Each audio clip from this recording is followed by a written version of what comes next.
Hi, everyone. Welcome to Dishing Drama with danawilkey Uncensored. We have officially moved to Patreon. Here's a sneak peek of Dishing Drama with danawilkey. Come on, bitch, let's go.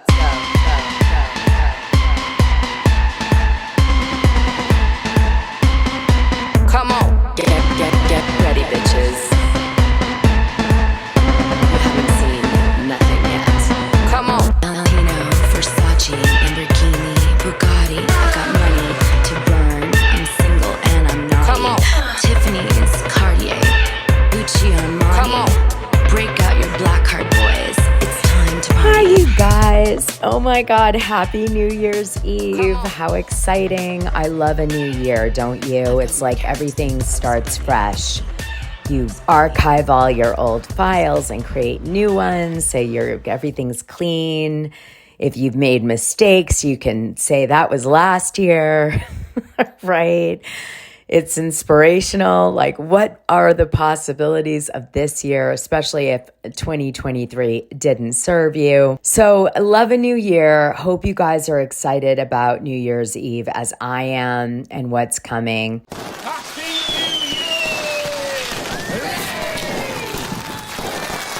So let me just tell you that I did record this show about 2 weeks before New Year's Eve, but we did the show knowing it was going to air on New Year's Eve. And I'm happy to say that I did it with some real friends of mine that you guys will know. So I got to know Up and Adam and Down with Jason from when I was on Real Housewives of Beverly Hills. As an alumni, they asked me to come on their show, and I got to meet them that way. And then we went on to become friends off of any social media platform, etc. I told them I was launching a podcast and a Patreon, and they were super supportive to me.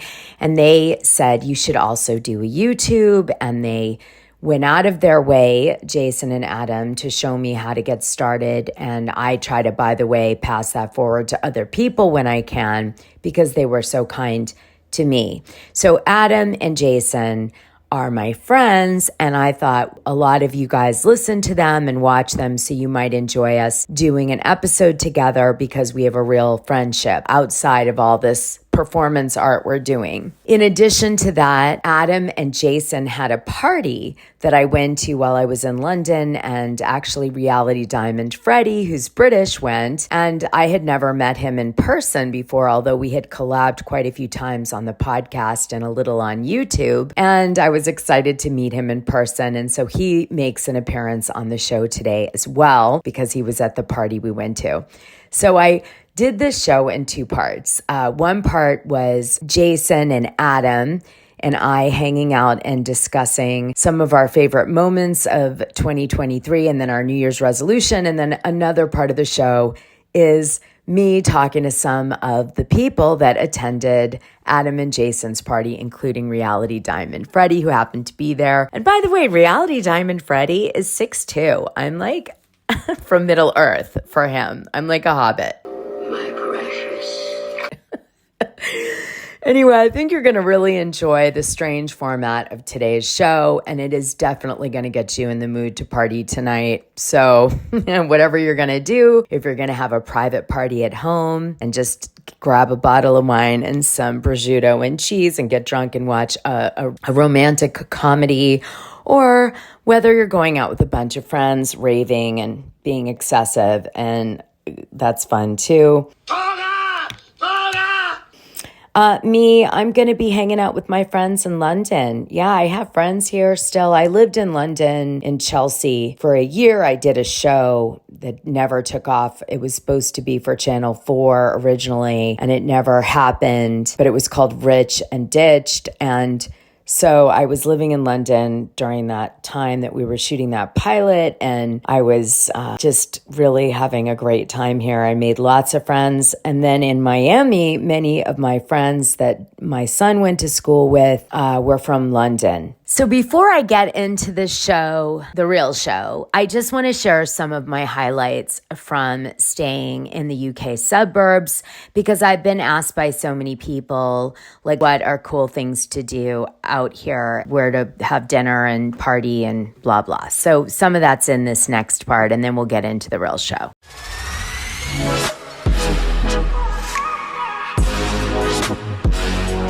Just to share a few highlights from my trip with you. If you guys end up going to England and you want to skip London because you're sick of it, because that's kind of what happened to me. I was like over London a little bit, except to see my friends, you know. I wanted to tell you that there's some really fun touristy things to do out in the suburbs of the UK. So here's some of the things I did that were highlights for me that you might want to copy at some point. I went to Baths, which is a village that is really historical and beautiful. It has a church, which is where the first monarch of the UK was crowned.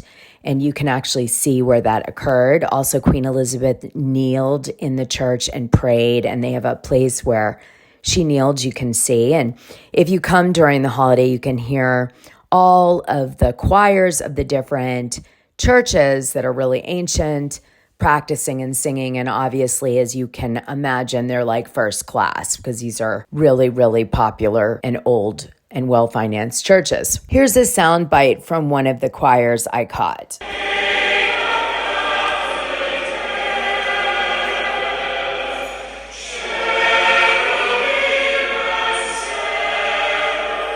Now, another really fun thing to do in Baths is they have a hot springs, a natural hot springs, which has been used by the Romans. And it still exists, and it's from 60 and 70 AD, okay? And so I guess the Romans decided to make the hot springs into this huge spa for them to use. And people would go there for a bunch of different reasons. So they would go if they were sick and they needed to get better. They believed that the gods would bless the water and make them have their health back if they sat in the water. And they had special rooms in the Roman baths dedicated to that. There were rooms in the Roman baths that were just used for aesthetic purposes, meaning the women would go and they'd want like a beauty treatment. And what was interesting about the baths was, even though the Romans had slaves and they had a very specific class system in their ranks, like of how they looked at people, everybody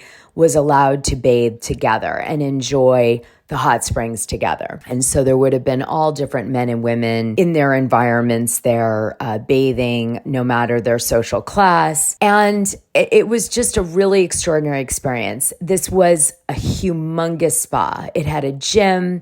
It had a place where you could meet with a priest and you could put on lead curses to people that you wanted to hurt and throw them into one part of the bath. And the gods would answer your prayers for curses. And what was funny to me was that there were definitely more curses than prayers. Okay, so people definitely curse a lot more than they just ask for things.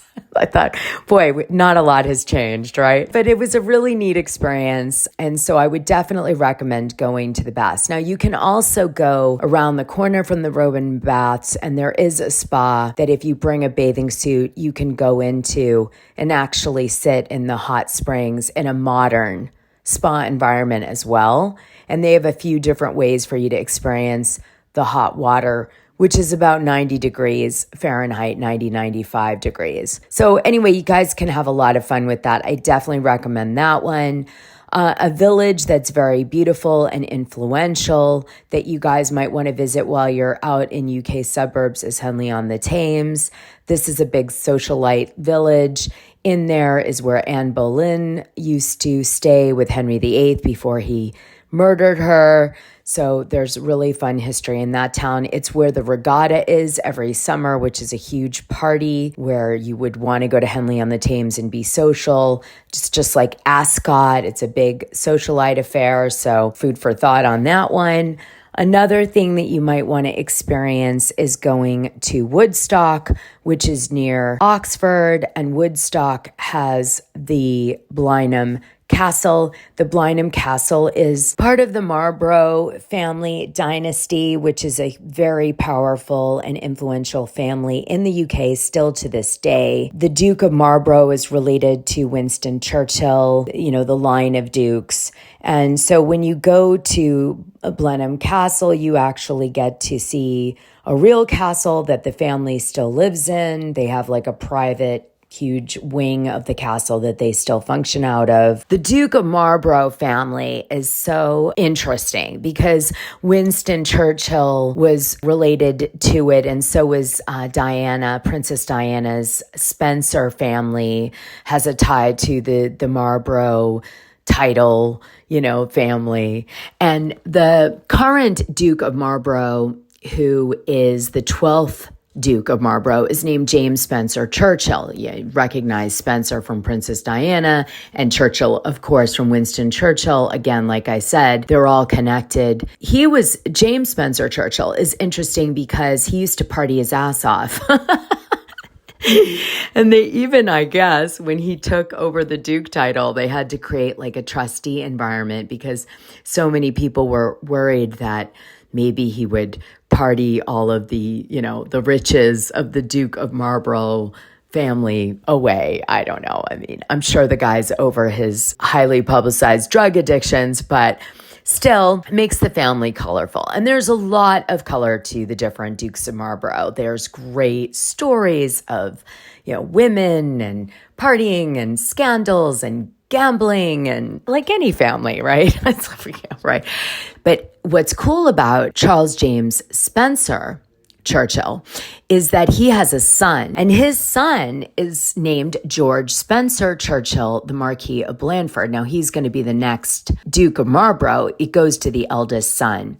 And George is interesting because he is a hot, and I mean hot, like 30-something polo player who's also a model and a brand ambassador for like polo clothing out of Argentina. Okay, now he's really fun too. He's got a young wife who's really good looking that he's been dating since he was young. She's an interior designer and they travel and they love Vegas. And so they're kind of like a hip family. So as you're in this castle seeing all of their generations of family members on the wall, by the way, you can't help but note that they're very good looking. Like the family for generations has been very good looking, except maybe for Churchill's little stint in there, his family not so much, but the earlier Duke of Marlboroughs are very good looking, and the current ones were when they were young, and definitely the young one that's going to be heir to the title is very hot.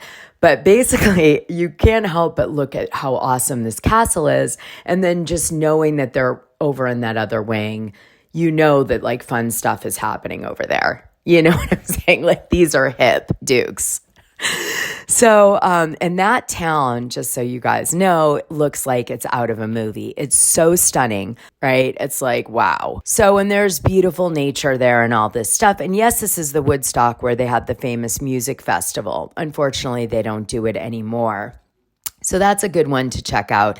And of course, Oxford, to see Oxford University and all the educational institutions that are out of Oxford is a real experience. Einstein taught at Oxford University a few lectures, and they have his drawings still from him showing his different theories on a blackboard you can still see. And it's great food. It's really fun. It's very affordable, and it's just... you're going to love it. Make sure you go to the Meadow and the Canal in Oxford as well. It's kind of hidden, but oh my gosh, it's really fun to walk it as a local. Oh, one more tip. There's a restaurant called Pierre Victoire, and that is a French restaurant that has the best French food. Oh my gosh. And it's in Oxford. And also they opened up a new Soho House location if you're part of that private club called The Farm. And that is also awesome. And I haven't gone yet, but I'm going to Stonehenge this week before I return back to the U.S. It's actually not that far from Oxford. It's only like 2 hours away. Oh, and there's a place called Killington Castle, which is near Woodstock, and they have a Michelin like rated restaurant if you want to check out like a Michelin place while you're here. Let me just tell you that I was at Reading train station. I was going, I forget where the hell I was going, one of my locations, but I had to stop in Reading. So I got off and I was listening to people, and I guess they were from Kate Middleton, yes, the future Queen Consort's village in West Berkshire, which is called Bucklebury. And she's from this area, the whole family is. And they were gossiping about Middleton and their like failed companies.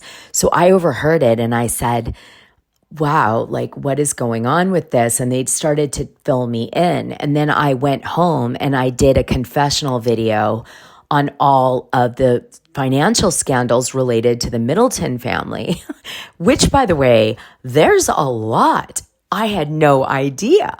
So I did a deep dive, and I did that and dropped it in the Patreon in my confessional video and in an audio version yesterday. If you haven't caught that, you'll want to go into the Patreon and listen to it. It's so good. You're going to be shocked. Okay, so yeah. Stonehenge, here I come this week. Now, let's get into the episode and let's have a party together, shall we? Come on, bitch, let's go.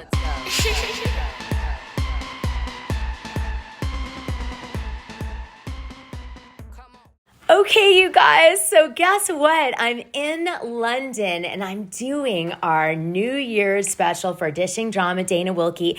And I was so lucky because Adam and Jason, you know, up and Adam and down with Jason sometimes. Yeah. In the old days. Sometimes. We made it our second channel.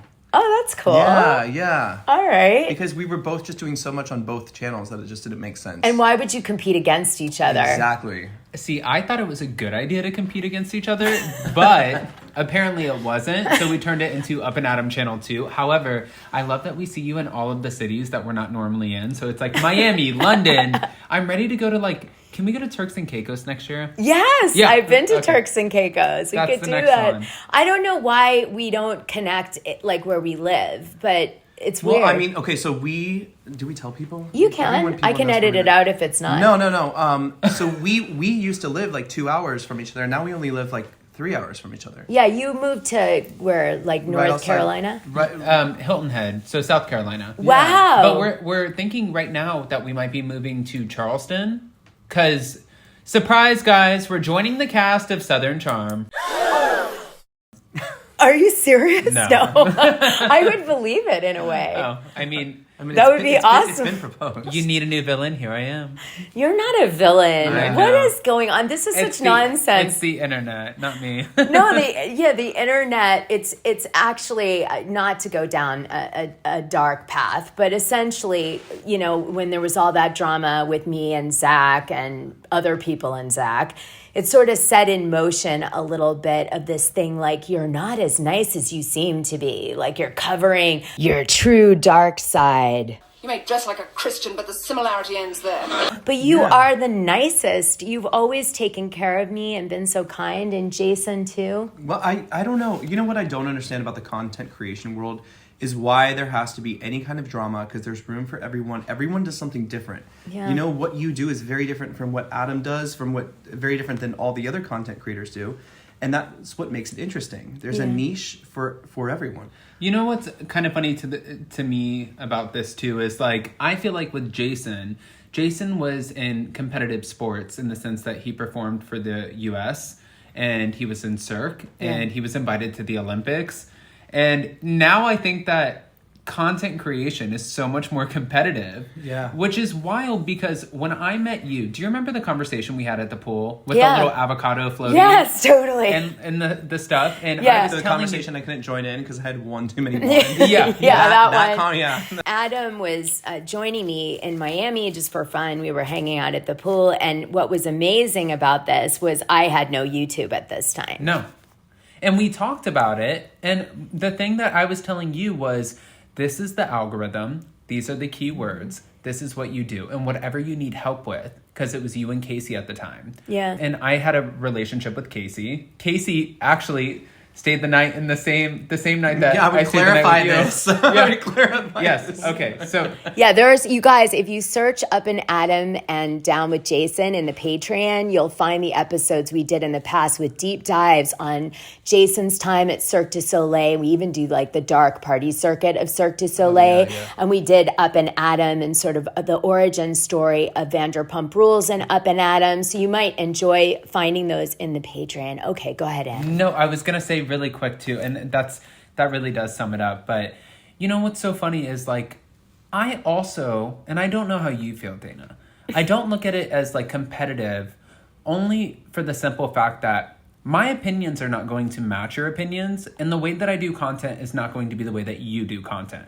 Everybody's different, unless you're copying someone. And I think that in some weird way, a lot of people always ask me, have you seen my show? It's not that I refuse to listen. I just don't listen because I don't want to mimic them. Yeah. And I don't want to have the same style. Yeah. And it's almost like now we're in London and I'm like, oh, hello.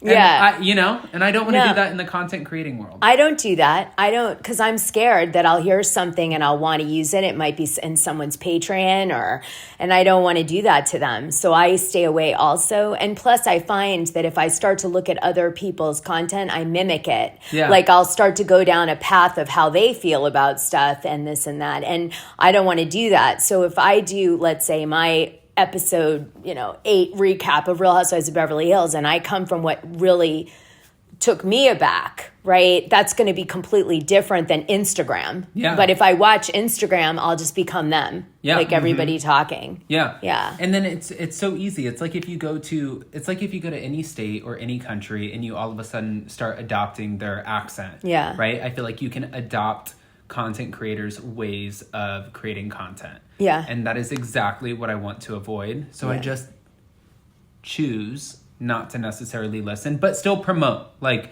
if we have friends like you or anyone else who will like ask us or tag us or whatever, then I'm like, oh my God, I love them. Yeah. Yes. Yeah. Let's promote. But I can't always listen because then I don't want to be Dana Wilkey 2.0. No, stay in your corner.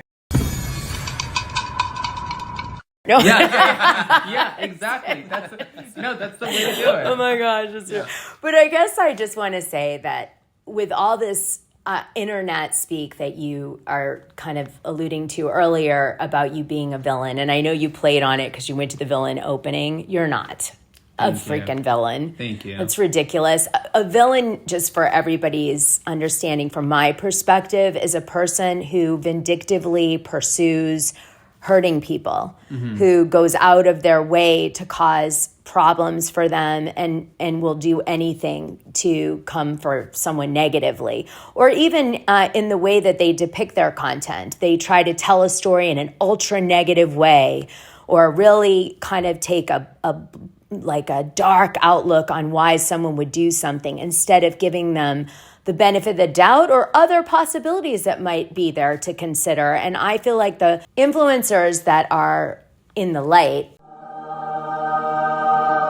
as you will, do that. And the influencers that are in the dark don't. And that's really kind of the differentiator for me. Just saying. No, I think that's good. I agree with that completely. Yeah. I wouldn't argue with that. I think that's great. Okay, cool. So now let's get into New Year's highlights for 2023. Okay. So Lord. I know it's going to be hard after all the drinking that you remember, right? No, listen, this is my second Prosecco and I've had 6 shots of espresso. Okay, you're on. And I've worked today and I stayed in the hotel all day while Jason and his mom and my mom and our best friend, they went to the Borough Market. And I did TikToks and stuff, and I kind of missed out on a day, but I wanted to work a little bit. But you took a day off, which he never does. Never. So yesterday we went to the Royal Albert Hall where I performed, and I got to show him and his mom and my mom, because only my dad and my brother have seen me perform there, where we performed. Oh my God, you just gave me my first. Can I say my highlights this year? Yeah. So since I met Jason 10 highlights years of ago. what though? Oh, just 2023 moments. It could be anything. I have a few. Oh my God, here we go. Okay. Let it rip. So One of my highlights this year was when I met Jason 10 years ago and he told me that he was in Cirque du Soleil. I thought he meant like he was in the circus, like he was a clown, like, I was. And, right. But a really nice one, though, yeah. I didn't know to the magnitude. So when he told me he performed for the Queen or, you know, like Orlando Bloom and all of these people, I was like, what? You know, like kind of, but then seeing the space of the Royal Albert Hall. Yeah. I was like, this is incredible. Yeah. So that definitely yesterday was such a highlight. And then unfortunately, they only gave us so much space because they had a performer. Sure. So then we went through and I was trying to find something special for Jason from the Royal Albert Hall. And it's right over there in that little bag. Yeah. But they had a book and on page 4, lo and behold, there's his face right there. Kidding. And it was one of the most iconic moments for the Royal Albert Hall. You know, every show they do at the Royal Albert Hall, they take one photo from that show and they put it on the wall going around the hall. And there's one photo of me. I don't know how to put this, but I'm kind of a big deal.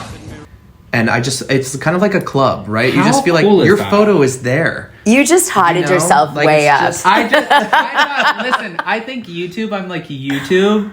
No. You have nothing on, like, seeing the space. Have you been? No, I haven't. Oh my God. Well, I just want to say overwhelming. it was also a highlight for me because he doesn't know my life before. Yeah. No. You know, like you kind of know about that world before he Yeah, has because you guys no were at the idea. hangar party. Yeah, we party our ass off. A few, actually, Vegas, a few, yeah. Yeah, God, the Montreal. You have to ones listen are to that crazy. episode. I was Or maybe there for that episode. Maybe don't. But, you know, No, that was the solo one. it was that, and you know, in this year too, a lot of people don't realize it's especially like highlights, ups and downs. We started off this year in an apartment in Palm Beach County. Yeah. And then we bought a home, a townhouse, and we moved into the townhouse. Then my grandfather, who I met from the Ellen Show, passed away, and we moved to Stuart, Florida. We bought another house. After we bought the townhouse and my grandfather passed away, it was so depressing to me. And Jason came home one day and I asked him, I said, can we go to Hilton Head? You've always told me how much you love Hilton Head. And he said, like, that's always where I went with my dad, his dad unfortunately passed away in his family. That's where they always went. And it was so special to him. And I said, can we please just go? I want to see if I'm going to have that same feeling. And we went that Friday and we put an offer in on a house that Sunday. So then we ended up buying this house and we moved to Hilton Head. I know, but it sounds like we're buying it, but we bought a business. It was a Airbnb. business. It was a running Airbnb. Yeah. I'm proud of you. You're building a little real estate empire. What the hell else are you supposed to do? And my concern is always God can't forbid, do content forever. Yeah, God forbid something happens with YouTube or something. Then I just want to make sure that Jason and I are okay and we're not working for Lisa Vanderpump again, as great as that was. Unless we're going to the France. great as I would that go to was. the France thing. Yeah. That one where we get to be guests in her chalet in France. We should have been. I have a We should feeling be casted for that. Either that or Squid Games on Squid Netflix. Games. That could be fun. I have not watched I watched that. the I whole haven't watched thing. the real one or the. The real one that is version. amazing. I've already applied. Like, But, you know, also, too, after that, because we spent so much time in transition, it was a lot of time internally focusing on our YouTube channel. And after the passing of my grandfather and stuff, then we had like this gap. And I said to Jason, last year we did Jen Shaw. We did like Mary Cosby's parents. We had moments. And this year we didn't. But then I get a call from Sheena from Vanderpump Rules. And Sheena wants Jason and I to produce her show and be a part of her show. And we did. And then that was like a really cool moment. And then from there, it just went to BravoCon, which was amazing. And then... you were really working your ass off at BravoCon. I saw him. He was like uploading content, doing a live. I'm telling you. I was like... whenever I see Adam at BravoCon, he's like huddled in a corner. He has these like... these weird conversations with housewives in corners. And I'm like, what are you talking about? I'm like, I should know what you're talking about, but what are you talking about? They recorded me talking to Andy in a corner, huddled. Yep. Well, no, my cousin did because she's such a fan. So she recorded... she secretly like recorded with her phone. I'm like, you can't do that here, but she did. I love that she did that. That's awesome. So do I. Yeah. But like, it was it's weird. He's always like huddled in the corner with someone. Last year it was Teresa and and Emily from OC. This year you were like huddled with, everyone. Wait, can we gossip about something? And if you don't want to, I'll cut this part out. No. But can you tell me, we started talking about the Katharina Mazepa moment that didn't happen. Can you talk about it? And you could also address it in any way. Okay, so let's talk about one of your moments this year, okay? You had a moment which I loved. I made 3 videos out of it. I used it as material. I was like, I very rarely do like a comedy hour, but she's so easy. And I know, with all due respect to your guest, of course. But Katharina Mazepa was your interview, and you went down and you did so much work in setting this up in her mansion that she's getting wet by Dr. Lenny and having. And so what was the thinking originally on that? And then where did it go after? Or was it just a mistake and you like... No, I don't really pick and choose. I do pick and choose, but I always feel like there's always another side of the story. So I think that if you think about most franchises, if you a lot of people would want to talk to Erica or want to talk to certain people. Yeah. And I want to hear from the other side. And I thought for Katharina, I just thought that I wanted to she had a story. And then, oh my God. What happened? Okay. Because I've got gossip to add to this story. So but it's good. You're going to like it. Unfortunately, for my non-Patreon members, this is where the podcast ends for you. There's another 45 minutes of gossip in the show, and I promise it's worth your $6 per month. I promise.